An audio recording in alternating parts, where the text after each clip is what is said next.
Alô, amigos do Urbano. Começa agora o único podcast que conta a história do Santos Futebol Clube. Eu sou Vinícius Cabral e estou aqui junto ao meu grande parceiro, Fernando Ribeiro. Fala, Fernando, tudo bom? Vini, tudo muito bem e feliz por poder hoje relembrar uma história, uma das histórias que eu mais gosto em toda a história do Santos Futebol Clube. Hoje é para quem gosta de história mesmo.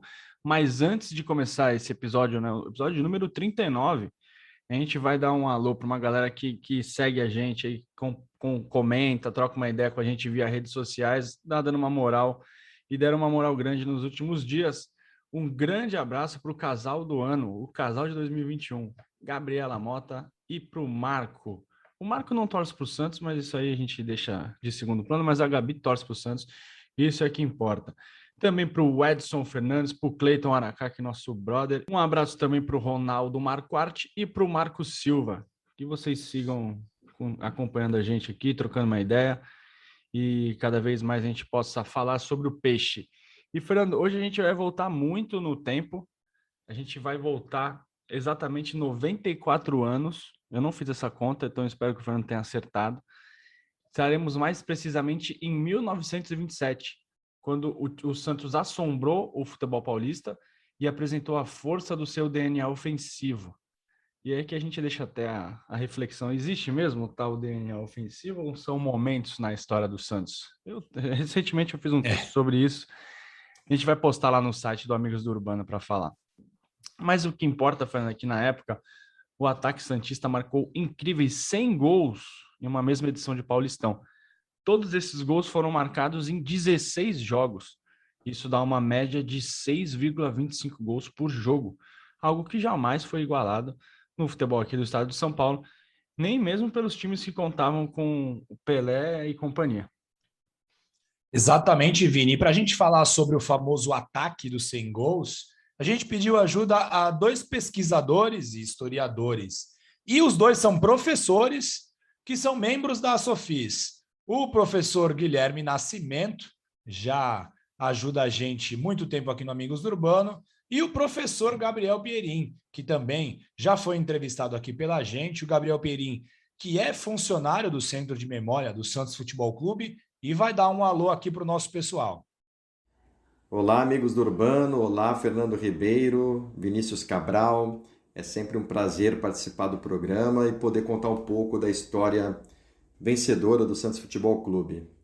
O Santos sempre se notabilizou por grandes feitos e o ano de 1927 não foge à regra. Se a gente pensar que em 1927 o Santos tinha apenas 15 anos de existência e ainda estava a 3 décadas do início da era Pelé, marca um ponto de inflexão na história do clube e da sua trajetória rumo ao primeiro título de grande expressão, que foi o Campeonato Paulista de 1935. Mas ainda assim, 1927 é um ano especial na história do clube. Um ano que a gente considera como o primeiro ano mágico. E é sobre ele que a gente vai contar hoje. E muito obrigado, Gabriel. E no episódio de hoje a gente não vai detalhar, Vini, a ótima campanha do Santos no Campeonato Paulista de 1927. A gente até promete que vamos fazer isso mais adiante, em outra oportunidade, porque existem passagens muito curiosas dessa campanha, muito felizes e algumas revoltantes. E em breve a gente volta para revisitar. Hoje a gente vai falar especificamente dos 6 jogadores que compuseram o ataque dos 100 gols ao longo da competição do Campeonato Paulista. E esses 6 jogadores foram responsáveis por 96 gols marcados pelo ataque do Santos. 96 de 100, sobram 4. Outros 2 foram marcados pelo Hugo, que atuou algumas partidas na parte ofensiva, mas o Hugo era médio, e outros 2 gols foram marcados por jogadores de outras equipes, gols contra. O ataque formado por Omar, Camarão, Feitiço, Araquém e Evangelista, os 5 homens que eram os 5 titulares daquele mágico ataque de 1927. Além deles, participou com grande maestria o Siriri, que era titular antes da chegada do Feitiço e voltou ao 11 inicial com a suspensão do centroavante cientista. A gente vai explicar isso mais adiante. E, Vini, as camisas elas não eram numeradas em 1927. Portanto, a gente tem que aguçar a nossa imaginação para elencar quem vestia qual número, né, quem vestiria qual número as suas camisas em 1927. E para comentar um pouquinho com a gente sobre a formação desse ataque e como o Santos já tinha outros ataques famosos, a gente já pede a primeira ajuda aqui para o Gabriel Pienin. E o chamado DNA ofensivo do Santos, que vem desde a sua fundação, já nos seus primeiros anos, o Santos tem 2 pontas de destaque, que é o Arnaldo Silveira e o Adolfo Milon, que fizeram parte da primeira seleção brasileira. Em 1927, o Santos vai manter essa tradição e vai formar um excepcional ataque com Omar, Camarão, Feitiço, Araquém, Evangelista. O Hugo e o Siriri também revezam nessa equipe, que vai registrar feitos históricos. E o principal deles é a incrível marca de 100 gols em 16 jogos e uma média insuperável de 6,25 gols por partida. E esse ataque ele já vem sendo construído desde o início da década de 1920, mas 1927 é o auge dessa equipe. Além dessa marca histórica de 6,25 gols por partida durante o Campeonato Paulista, a equipe ainda conseguiu a proeza de marcar 8 ou mais gols em 10 jogos e também de obter uma sequência de 12 vitórias consecutivas com 92 gols assinalados, o que eleva a média a 7,66 gols por partida. Fernando, esses jogadores citados, eles são poucos lembrados, né? São pouco lembrados, né? Porque, pensa, a gente tá, sei lá, nós estamos em 2021, não sabemos quando você vai ouvir esse episódio. Você pode estar ouvindo esse episódio em 2050, né? Se os agregadores permitirem. Então, algumas histórias vão se perdendo com o tempo, né? Não é todo mundo que se interessa por essas histórias marcantes. Só que esses caras, eles foram valorizados muito pelas gerações seguintes, né? As gerações que vieram depois, nos anos 30, nos anos 40, 50, 60 e por aí. Prova disso é que tem muita reportagem em jornal sobre esses caras. Muitas mesmo. E alguns deles permaneceram ligados ao clube ou mesmo ao futebol, o que facilitava essa lembrança por parte dos torcedores e da imprensa da época. O camisa 7, naquela campanha...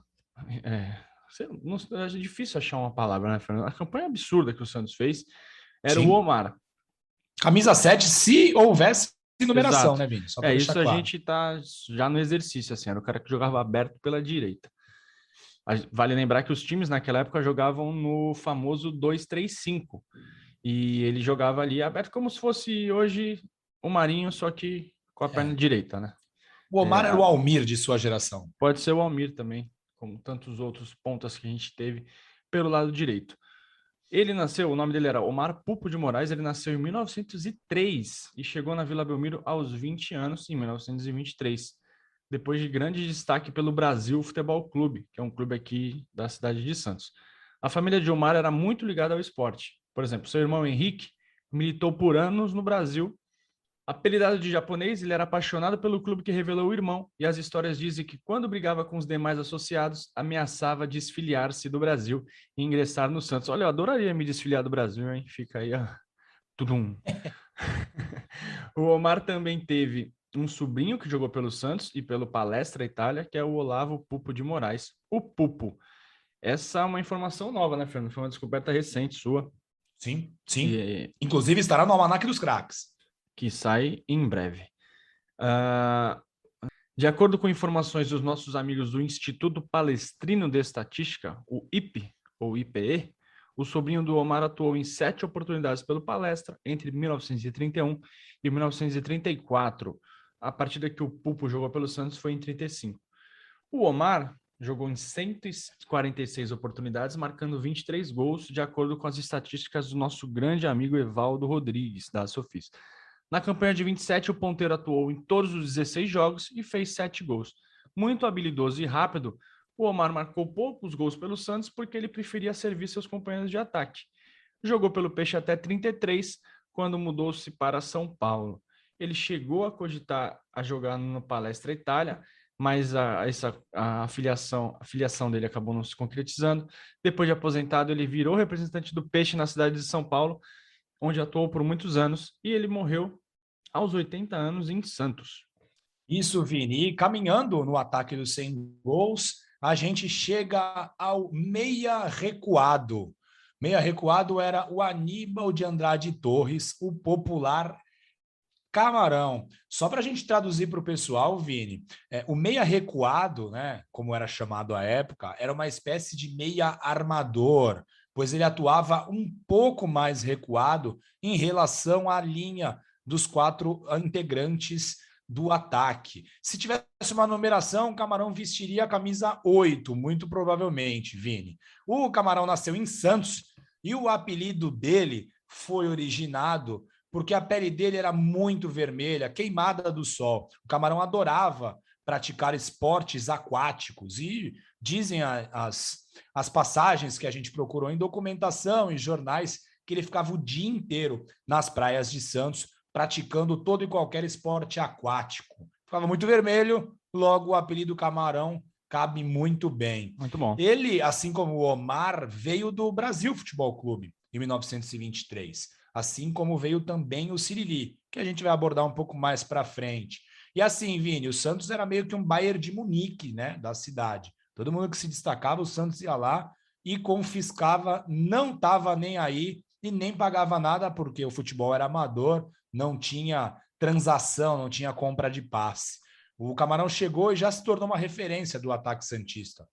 Apesar de muito franzino, ele tinha uma estrutura corporal bem diminuta, ele era apontado como um modelo da Escola Santista de Futebol.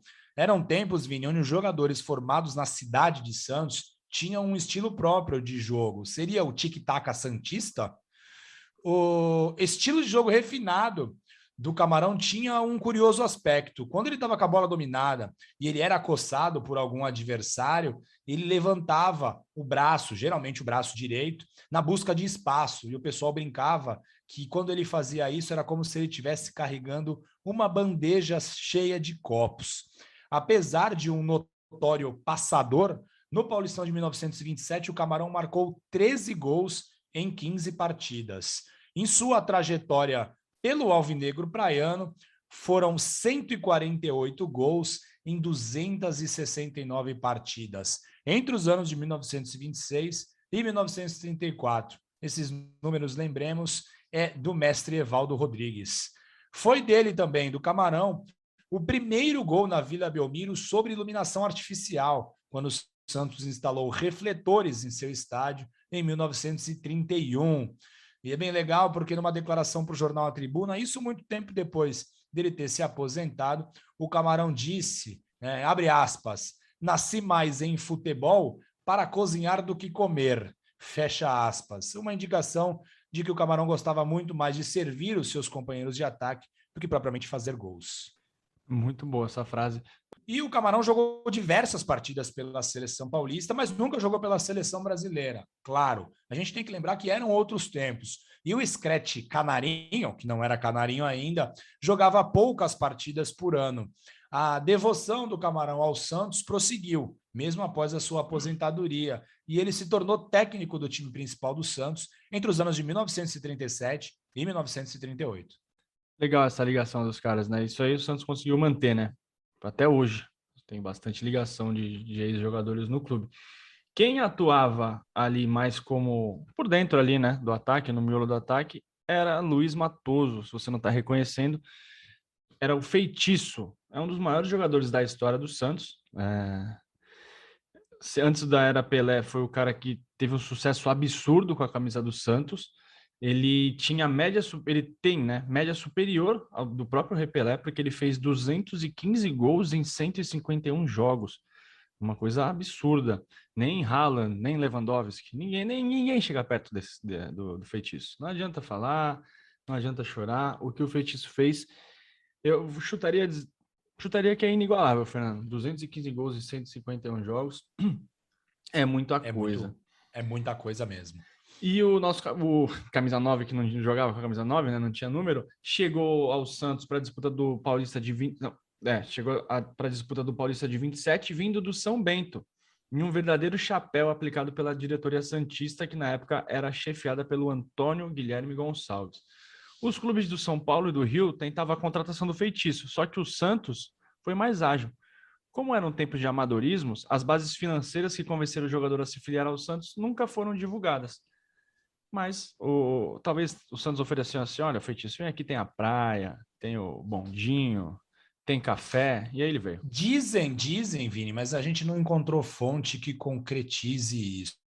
Que o feitiço recebeu uma carroça e outras benesses para poder se filiar ao Santos Futebol Clube. Na verdade, os jogadores se filiavam aos clubes, né? É a Eles não luva, eram a contratados. luva da época, né?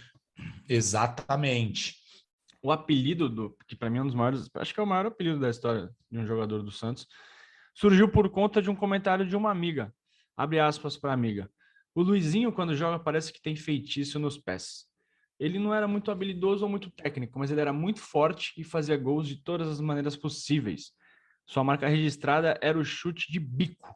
Tipo o Ronaldo, que fez aquele gol na Copa. Romário contra a Romário também Suécia. fez.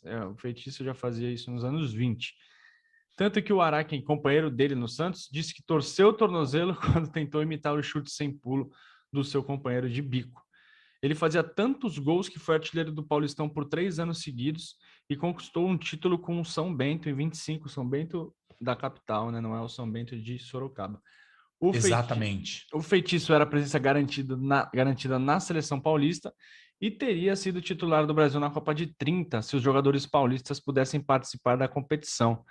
Uma briga entre as federações paulista e carioca fez com que os jogadores que atuassem em São Paulo fossem impedidos de servir a seleção na primeira Copa do Mundo. Na campanha histórica do Paulistão de 27, ele fez 28 gols, né? Lembrando que foram 16 jogos apenas. Por se envolver em uma confusão no final do Brasileiro de Seleções, ele foi suspenso pela diretoria santista e ficou de fora dos 5 últimos jogos, ou seja, ele jogou bem menos jogos do que o Santos no campeonato. Essa história é famosa, mas vale relembrar. Paulistas e cariocas jogavam em São Januário pela final do Brasileiro de Seleções. O jogo estava 1-1, gol do feitiço para os paulistas. Quando o árbitro Ari Amarante apitou pênalti para os cariocas, que praticamente definiria o título, os jogadores de São Paulo ficaram furiosos.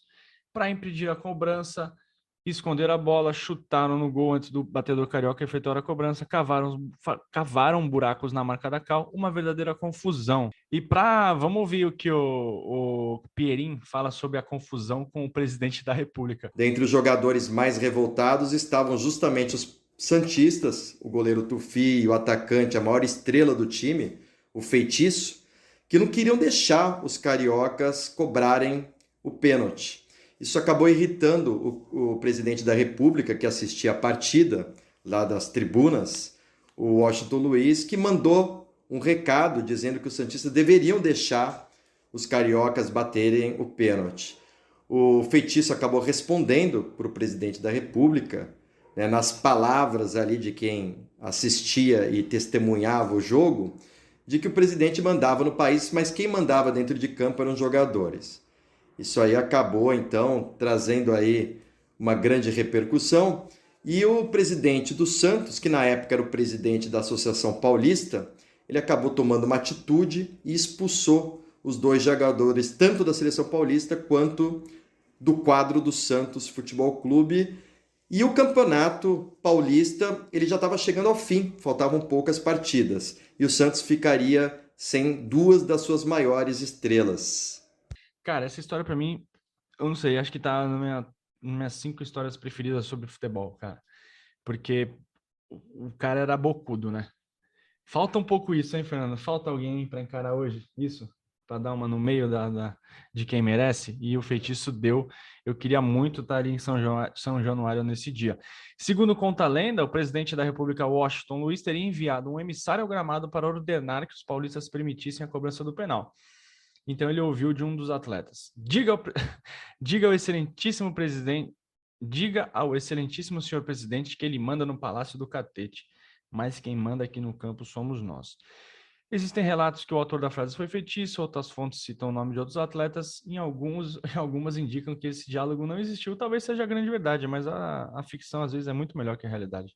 E Vini, pelo mau comportamento, os jogadores que estavam em campo naquela partida foram punidos pela entidade que controlava o futebol paulista, né?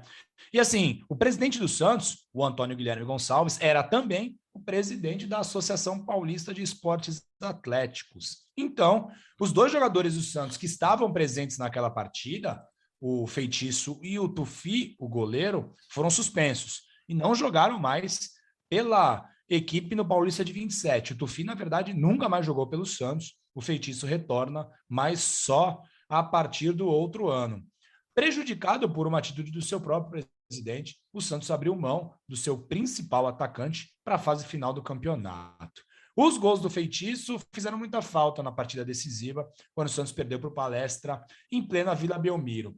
E Vini, o Feitiço era tão famoso, mas tão famoso na Baixada Santista, que foi criado um time, um clube, com o seu nome em São Vicente, que depois se tornou o Feitiço Atlético Clube e depois se transformou no São Vicente Atlético Clube, um clube que existe até hoje na cidade de São Vicente, uma cidade que divide a ilha de São Vicente com o Santos. O Santos está numa ilha, o nome da ilha é Ilha de São Vicente, mas as duas cidades dividem a ilha, então o São Vicente Atlético Clube foi iniciado com o nome do Grande Feitiço.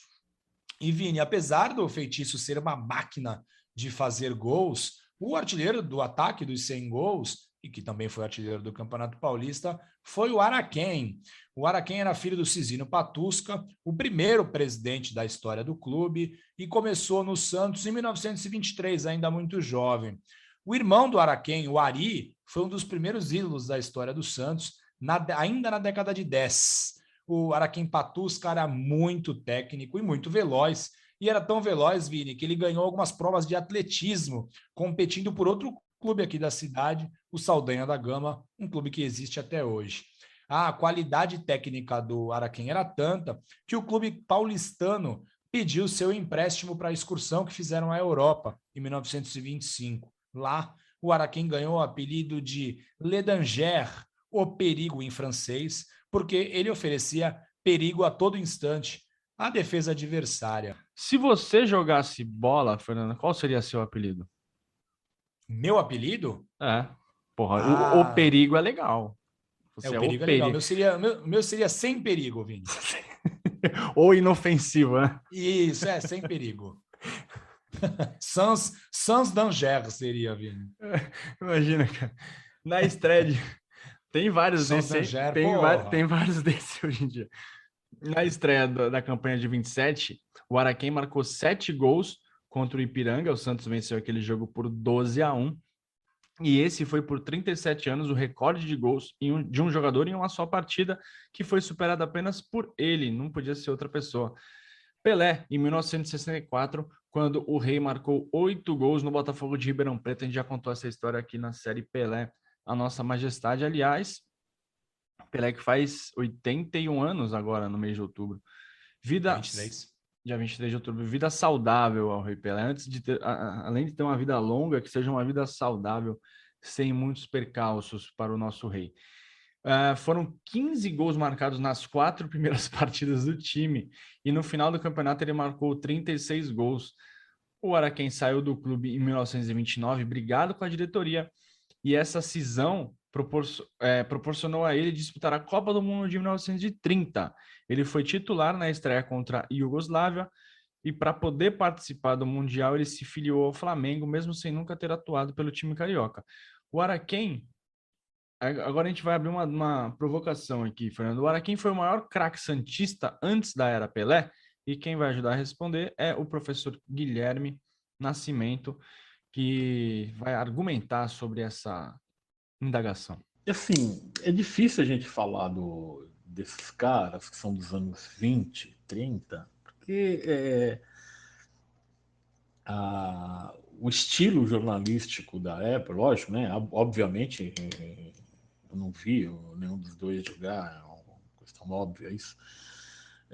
E o que a gente tem são os registros de imprensa, né? E os registros de imprensa são extremamente passionais, né? Extremamente passionais. Não tinha nenhum... A impressão que eu sempre tenho quando eu vejo matérias de jornais até mesmo chegando nos anos 60, é que assim, eram torcedores, né, que descreviam os jogos. Então, se ele gostava, se ele ficava empolgado com a atuação de um atleta, de um time, aquilo eram tratados sempre com superlativos, né? E como o Araquém tinha uma participação muito boa, né? Então, assim, várias vezes ele é citado de uma maneira assim cheia de adjetivos positivos. Então, assim, o Araquém, ele participa dessa excursão do Paulistano em 25 e ele já era um atacante consagrado, né? Já tinha nome, tanto que ele vai jogar no Paulistano, né? Ele vai para uma excursão para a Europa com o melhor time do país, né? Que era o Paulistano. Então ele não era um jogador qualquer, realmente ele era um grande craque. Vai jogar e um outro ponto importante do Araquém é que o Araquém assim ele vai disputar a Copa do Mundo de 30, né, daquela confusão que teve entre as federações, entre as ligas de São Paulo e a do Rio de Janeiro. O Araquém, né, faz uma das suas jogadas, acho que ele fez aquilo que ele fez, né, fora do campo, ele fazia dentro do campo, né? Então ele fez uma manobra, ele driblou toda a cartolagem e foi para a Copa do Mundo de 30, né? Então assim, isso mostra que o Araquém, além de um grande jogador, de um grande goleador, de ter alta técnica, ele também ele era um cara que ficava ligado em alguns problemas e conseguia se conseguia superá-los, né? A manobra que ele fez de ficar sem clube, né, momentaneamente para poder jogar a Copa de Montevidéu, eu acho que é um exemplo disso, né? Então era quem foi para a Copa, como poderia ter ido o Atier do Santos e o Feitiço também, né?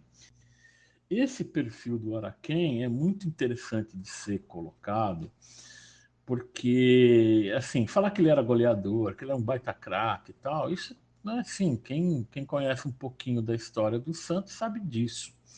Mas o que o pessoal não coloca é que o Araquém, ele também, ele comprava briga pelos seus colegas, né? E na época, o Santos tinha um presidente que levava a máxima de campeão da técnica e da disciplina, ele levava essa máxima ao extremo. E ele não suportava nenhuma, nenhuma manifestação contrária à sua vontade, nenhuma manifestação contrária por parte dos jogadores à sua vontade. Então, numa determinada ocasião que que esse dirigente do Santos provoca uma punição ao Siriri, se não me engano, porque ele foi jogar por um outro time amador. O Araquém vai em defesa do Siriri, e porque o Siriri tinha tomado uma suspensão grande, tipo 6 meses, que as sanções disciplinares no Santos eram nessa base. O cara ficava sem jogar durante 3 meses, 6 meses, coisa do gênero. E o Araquém toma as dores do Siriri. E qual foi o resultado? O Araquém é suspenso também pelo presidente dos Santos, né? Então o Araquém tem esse perfil que eu acho que é muito interessante de ser lembrado, tá? E que é muito legal, né? Porque o Araquém sempre foi um jogador de extrema personalidade, né? Ele joga no Santos até o início dos anos 30, e aí ele sai, ele vai jogar no São Paulo, né? No recém-fundado São Paulo, tem sucesso, vai ser campeão paulista pelo São Paulo, e depois ele volta para o Santos em 35, né? Um time do Santos, né, extremamente cascudo, um time que analisando de longe, né, com relação ao time de 27, eu acho que o 27 era muito mais técnico, pelo menos dá essa impressão. do que o time de 35. Mas é o time de 35 que é campeão paulista. Então o Araquém ele joga ainda, se não me engano, até 37, alguma coisa assim, e sempre com bastante sucesso. Então fazendo jus ao seu apelido, Le Danger, é o perigo dentro da área. De volta à Vila Belmiro, o Araquém ajudou o Santos a conquistar o primeiro título paulista em 1935. Inclusive, a gente tem um episódio específico sobre essa conquista, vale a pena ouvir, é só ir lá no feed e procurar. O Araquém deixou o Peixe em 1937 com 197 jogos e 182 gols marcados, também uma média absurda de gols. Tá, Araquém e Feitiço foi a primeira dupla de ataque famosa do Peixe. O professor Nascimento também nos ajuda a entender um pouco mais sobre essa dobradinha no ataque alvinegro. E no período que ele atuou no Santos, entre 27 e 29, ele tinha um companheiro de área que era enfeitiçado, vamos dizer assim. Era um tremendo goleador, que era o Feitiço. E essa dupla Feitiço-Araquém, acho que a primeira dupla de perigo constante na área adversária que o Santos fez. Ao estilo Pelé Coutinho. Quando a gente fala em Pelé Coutinho, a gente lembra de tabelinha, não da tabela entre os dois, e não da dupla atuando e fazendo gols. Mas Araquém e Feitiço era uma dupla que atuava e fazia gols assim a granel, uma quantidade absurda de gols que eles faziam. Feitiço era outro cara que também não se calava junto às maluquices dos dirigentes santistas. Mas a influência do Feitiço era tão grande que quando em 28 a CBD foi marcar um amistoso contra um time escocês que estava visitando o Brasil, a CBD fez de tudo para o Santos dar uma anistia ao Feitiço para que ele pudesse ser convocado. Então o Feitiço, e um outro ponto que é interessante, quando o Feitiço vem para o Santos em 27, o jornal A Gazeta, que tinha uma página, um caderno esportivo, que vai dar origem lá na frente à Gazeta Esportiva, o jornal A Gazeta começa a publicar matérias diárias do Santos para o seu público na capital, porque Feitiço tinha ido para o Santos. Então, assim, dá para ter uma ideia que Feitiço e Araquém era uma dupla diária de extrema técnica, extremamente popular, extremamente goleadora e também que sabia lutar pelas suas posições, pelas suas ideias. Voltando à história do Feitiço, quando é conhecido também a Assembleia de Sócios do Santos, onde o presidente do Santos vai dar a sanção disciplinar ao Feitiço, Feitiço não se cala frente ao ímpeto autoritário da direção do Santos. Ele busca a sua defesa, mas obviamente sua defesa não é ouvida e ele é punido disciplinarmente. Porém, a maior punição quem sofreu foi o Santos, porque sem Feitiço, o Santos perde a final do Campeonato de 27 para o Palmeiras em plena Vila Belmiro, apesar do jogo ser conhecido historicamente como um jogo extremamente garfado para o time de São Paulo, para o time do Palmeiras da capital. E Vini, o camisa 11, o jaqueta número 11 daquele time, se usassem numeração nas camisas, seria o Evangelista, O Evangelista que tinha como sua principal característica a velocidade. E ele imprimia uma rapidez absurda ao ataque santista, algo pouco comum para a época. João Evangelista dos Santos chegou ao Santos em 1925, em uma das captações dos dirigentes santistas. Ele jogava na Portuguesa Santista antes de filiar-se, associar-se ao Peixe. O Evangelista virou sócio-rei em 25, Vini, e aí pôde entrar no time santista. O Evangelista ultrapassava os marcadores com muita facilidade. E dizem, Vini, que antes de cruzar a bola para a área, ele avisava os companheiros: ele batia palmas antes de tocar a bola. Então ele chegava na linha de fundo, antes de cruzar, batia palmas. E a intensidade dessas palmas indicavam aos seus colegas se o cruzamento ia ser rasteiro ou ia ser pelo alto. Uma maneira de comunicação bastante curiosa do nosso ponto esquerda. Ao longo da campanha, o Evangelista marcou 7 gols, mas produziu diversas oportunidades para os seus companheiros finalizarem a gol. E foi do Evangelista um importante gol diante do Corinthians, já na fase final, que deu a vitória ao Santos e deu ao Santos a possibilidade de atuar pelo empate no jogo decisivo diante do Palestra, que o Santos perdeu o título. A gente vai falar isso em outro momento. Assim como todos os seus parceiros de ataque, o Evangelista foi convocado diversas vezes para representar a seleção paulista. E a gente tem que lembrar, jogar na seleção paulista era o ápice na carreira de um jogador de futebol naquela época. A seleção brasileira jogava muito pouco e não era tão valorizada como passou a ser mais adiante. Então, jogar na seleção paulista era o ápice para um jogador. Pelo Santos, o Evangelista marcou 56 gols em 124 partidas entre os anos de 1925 e 1931, números lá do nosso amigo Evaldo. Depois de aposentado, Vini, o Evangelista passou a atuar como um missionário religioso, levando a palavra de Deus para muitas pessoas.